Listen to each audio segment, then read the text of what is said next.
Well, I've been here before, but not as an instructor, obviously, and I've been able to observe other bass players do what they do best, and it's been inspiring, to say the least. I've taken away quite a few tricks and some good things, like musicians are healers, from you, and too many notes from people like Jonas. But it's a lot more than just phrases, and simple things. For me, I guess I grew up wanting to be a part of the family, in a lot of ways, the musical family. And being with Warwick and having been here since '99, and then HP bringing me out, and letting me be a part of the family was really kind of a definite, this is really where I want to be. And seeing the students here, they want to be here too. It's not just fanboy stuff. Maybe that sounds ugly, but it's not. People are here to really take away something that they feel passionately about. And the instructors bring that too. Everybody's got to do a really long flight. Most of the people has to do a long flight and long travel and stay and be away from their families. And yet every single day you see the instructors doing what they do and doing it well and giving a lot of positive energy to the people who come here. So when Ove asked me to do it, I was a little apprehensive. I'm not the world's greatest bass player like some of the people here are, in my opinion. But what I do have is my own personal story to share with everybody, and a weird tuning that I play in, and some tricks that I've found work for inside of songs and music for me. So being here is about sharing. I think more than anything else, if I had to put it in any single word, I'd have to say that sharing was really the most important aspect of that all, from my perspective, between the sharing between the professors and students and instructors and students, and the sharing between student, the sharing between instructor, just everything that the interpersonal relationships that get to take place because everybody comes here for this is special. It's not something that's awarded to just everybody in the world, and so I feel honored and privileged to be here, really, and I hope that I have some things to give to the people who come here for this.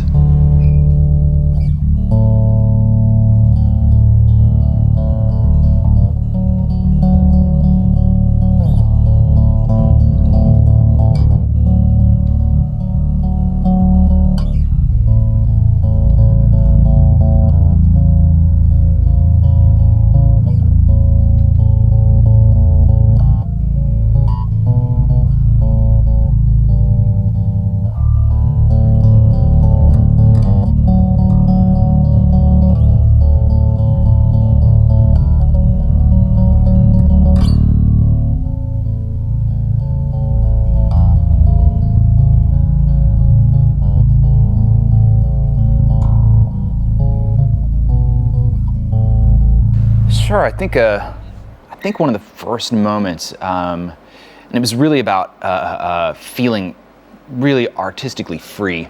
So we were making a video, and all of a sudden you're not the guy who has to take orders from anybody else. This isn't a normal job. You're in a creative scenario that your voice can be heard, and that you can all of a sudden have an idea. And that idea can go into the real world. And being able to realize that, having that kind of epiphany, as you say, was really good for me at that time. I was a fairly young guy still. I was 24, and standing around with people like yourself, shooting, and lots of others that were there just to make sure that what came out was a good representation, or the representation that the artist wanted. So to have that kind of momentary infrastructure where you have people that are there and aware of how to do their jobs so that you can do yours the best. You know, having technicians, people that are able to show you things. I don't know, those things were really eye-opening for me, and made me feel like my voice was worth expressing now, you know, because now I can really see whether the idea just sounded good up here or whether it actually was a good idea or not, you know, because that happens a whole lot. Funny little story, that came from a session, and I'll just kind of go off from that, but it came from a session with Dave Fortman where I'd have an idea in the studio and I'd be playing a part and I'd be looking for different things in it, you know, always looking for a different way to play the line or a different way to express it. So, you know, messing with it. So I'd say, I want to try this. He'd be like, this, which meant at the end of the day, it meant sounds good up here, doesn't mean it's going to work in real life. And so throughout the session, that kind of became the joke as we go like this, which means sounds good up here.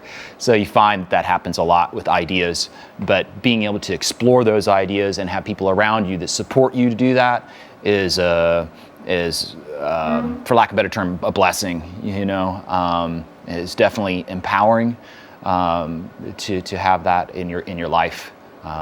So for people who are hoping to be in that scenario and find themselves lucky enough to be there, I think that's a really cool thing to see and to feel from the people around you, that they're there for you.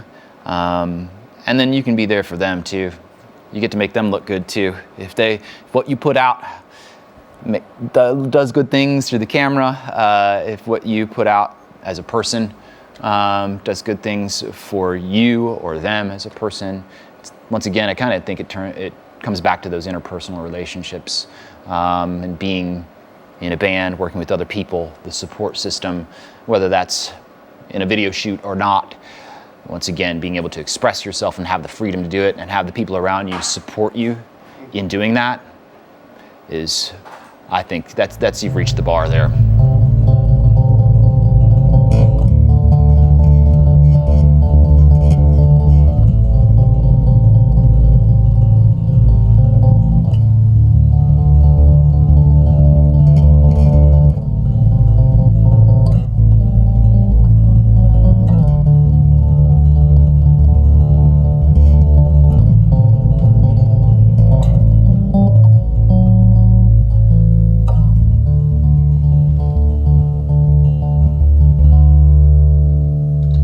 I think it takes that. I think it takes that in a lot of ways. Certainly you hear success stories that come from a lot of strife, you know, and people have to work through very difficult personal relationships to get somewhere professionally.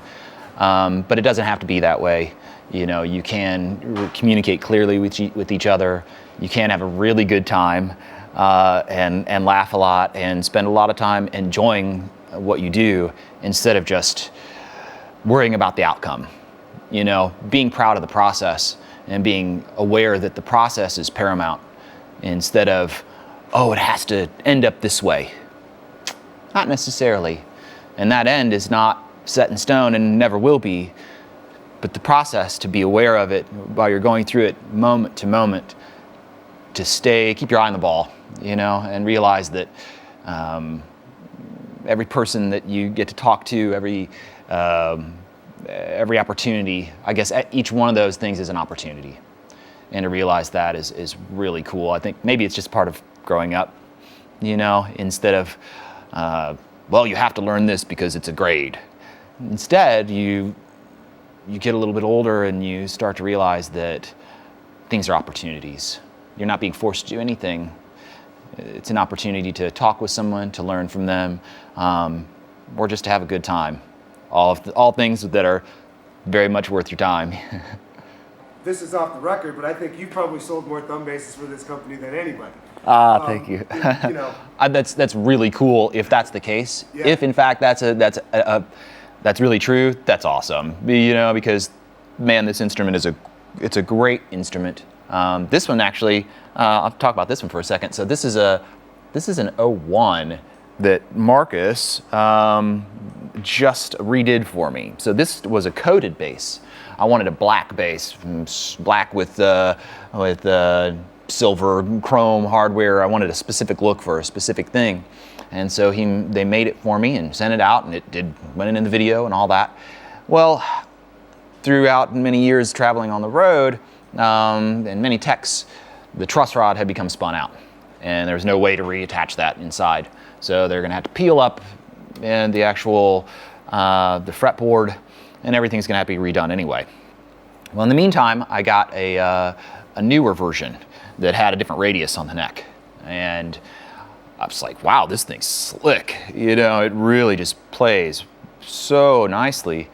And so I sent an email saying, well, is there any way, while we're at it, fixing the truss rod, and since we've got to take the neck up and do a whole bunch of stuff anyway, why don't we just take the coating off? Why don't we go back to basics, no pun intended, with this instrument and refurbish it, redo it. So this is an 01 that was basically been completely redone last year.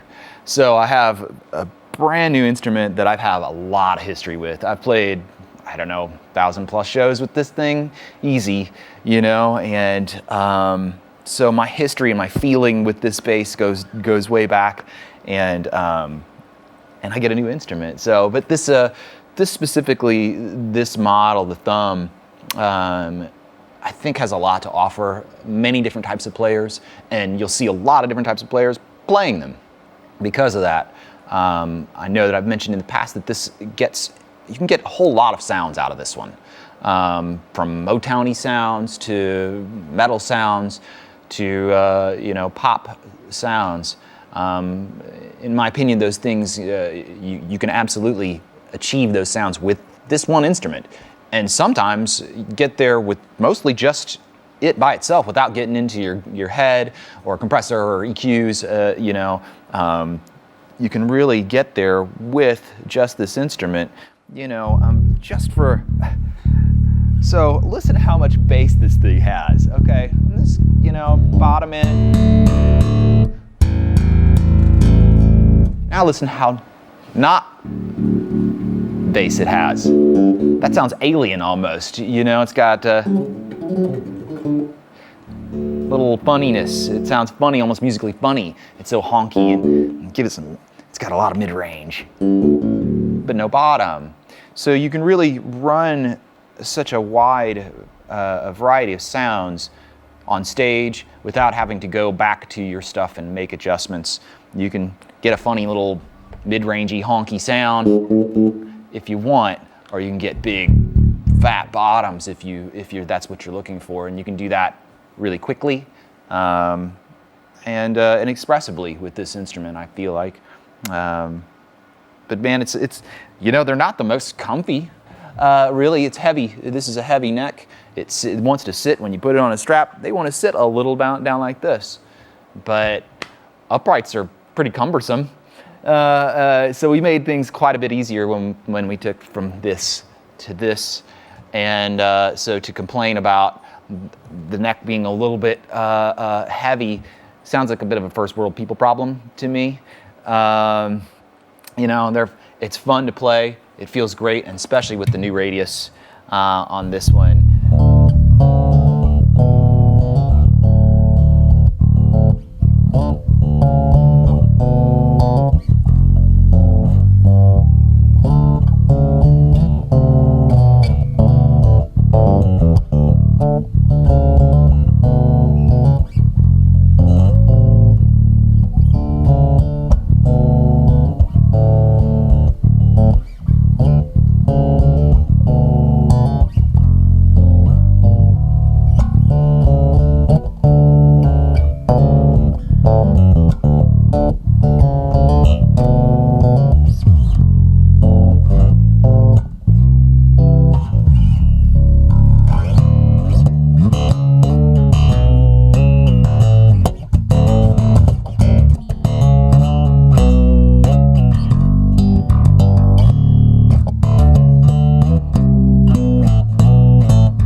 industry has changed a whole bunch, even from my limited time in it compared to some of the other cats here that have been doing it for eons, it seems.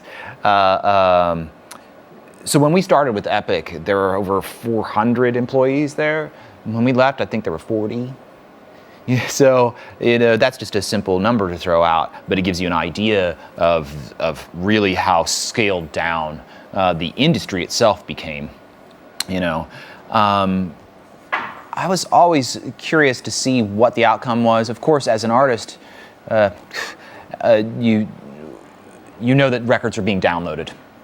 And you know that there's a lot of time and energy put into that, and there's a lot of money going into that as well. That's a very high interest loan from a thing called a label.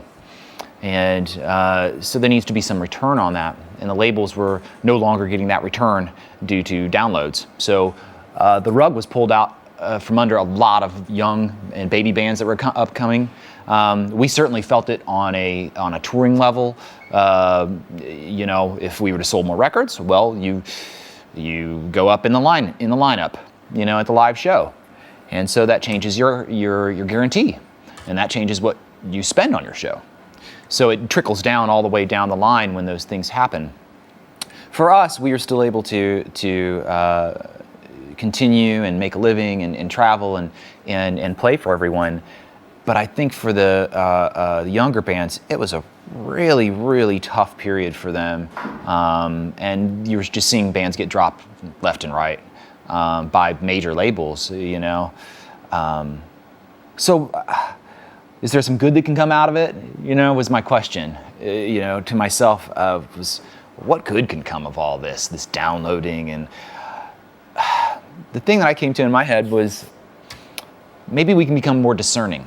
Maybe because people have the choice of anything right at your fingertips. Maybe because you can have any song from anywhere in the world right now.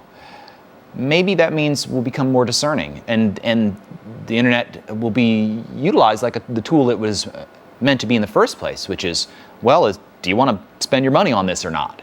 Have a listen. Is this something that you're really interested in? If it is, well, cool, buy it. If not, move on. And instead, everybody just like, I'll see if I like it and download it. Well, it actually really did hurt the industry. And but maybe we'll be more discerning. Maybe because the opportunity is there. And I think that now with folk music, I live in an area that folk is actually kind of cool, in North Carolina. And people are really proud of musicians that are considered salt of the earth, folk. Folk's the music of the people. And so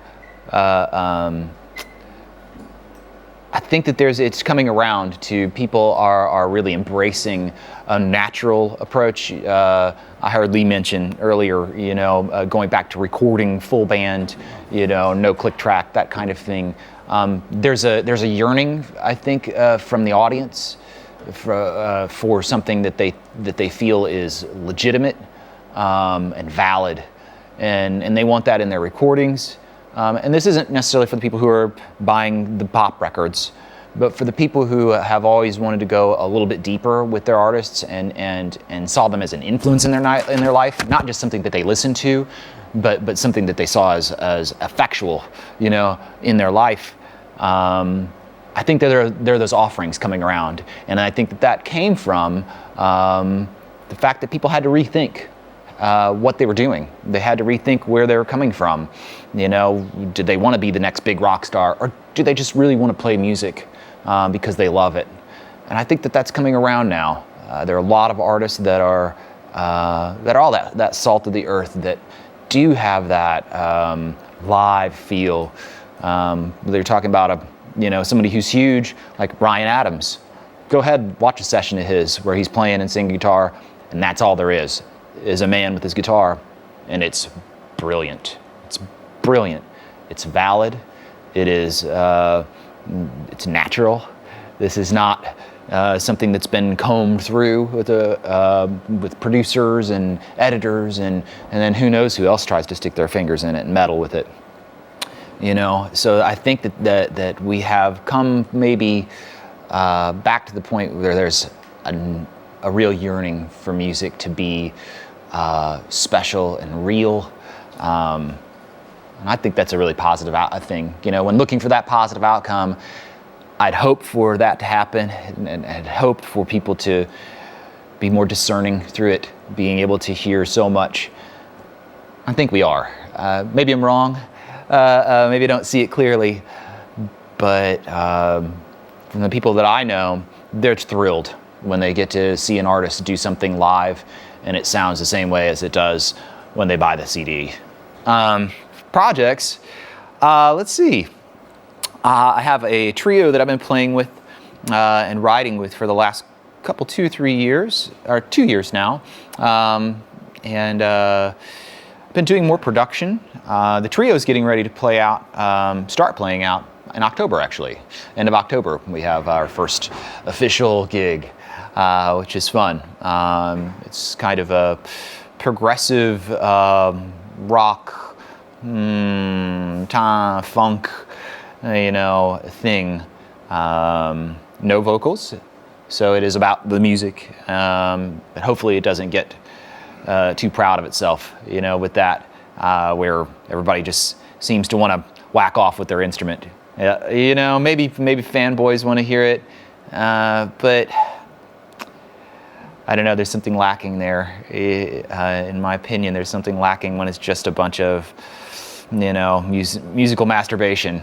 It doesn't really speak to the soul for me. So hopefully, with the trio, we can have some music, and you don't have to have a singer, a guy or girl up there who looks amazing and sounds amazing, but yet the music can speak for itself without trying to be too proud of itself or too up its own rear to realize that you don't have to play a million notes. It doesn't have to be overcomposed. The songs can just be nice to hear, something you want to hear in the background, or something you really want to pay attention to. Hopefully it runs that kind of spectrum. So I'm really looking forward to playing out with them, and I'm really enjoying the time I have with those people every time we get together. Everybody drives in from a couple hours away, hour, 2 hours away, so it's meaningful when we get together. It's not just, hey man, I'll come over, let's jam, which is fine too. That's awesome, man. If you got people close to you and you can just jam like that, lucky you. But for us, we've had to drive, and so you got to do your homework. You get there and you have ideas to share, and so there's a real nice creative pulse that happens when we get together. So I'm really excited about that. I was able to do some production work. Just produced a song for Bon Lazaga's record that Kai Eckhart played bass on, actually, which is a beautiful piece of music. And Kai did a really beautiful job. It's got an amazing fretless solo in it. So I was able to record all the guitars and all the overdubs, the cymbals and shakers and all that stuff in my home. And so that was a really cool experience, and I hope to do more of that. I like the person I become when I get to work with other artists. It makes me less nervous about life. I can actually relax a little bit and think about them and what they need, and stop thinking about yourself, and all of a sudden things become much easier, when you can really just focus on the sound and the other artists that you're working with. So certainly being able to throw up mics and get nice tones for everybody. It comes from a place of hearing production that I think is just awful. It's just really grating on the ear, that I think could have been done different or should have been done different. So, if necessity is the mother of invention, I felt it necessary, and I had to reinvent myself a little bit to get the product that I want, which is something that I think is pleasing to the ear. Not just that's been recorded or you make sure everybody's in key, but something that feels right, that the tones express what the artist wants the instrument that they play to express. So I'm having a great time exploring microphones and preamps and compressors, and really learning about how to utilize that instead of relying on people around me to do those things. I've taken it upon myself to educate and share that with other artists and musicians. So that's a really exciting thing for me in my life, that transition from just a player who's been recorded to a player that can record. And I think I would highly suggest it to any budding musician, or even someone who's been doing it a very, very long time. You'll understand so much more as soon as you put up mic 1 and plug that thing in. You'll understand a thing called compression. You'll know the difference between 2-to-1 and 8-to-1. You'll feel it. There's no really way to explain it. Yes, you could explain it in mathematical terms, but you have to feel that difference. And so doing that, recording, doing it yourself, EQ and compression, those two very, very important components become much clearer to you. And obviously it's always a long learning process for things that are technical in nature, but there's also something about being a musician and using your ears and being unafraid to just try things, you know? Well, take the knob and sweep it. Start at 0 and go to 10 and see what happens. Use your ears, use your heart, and pay attention to the musicians around you and see what they have to say about it. Perfect. That's a good stopping point. Thanks, Ryan. Yeah, man. I hope I didn't take too much time. No, that's good. That's good.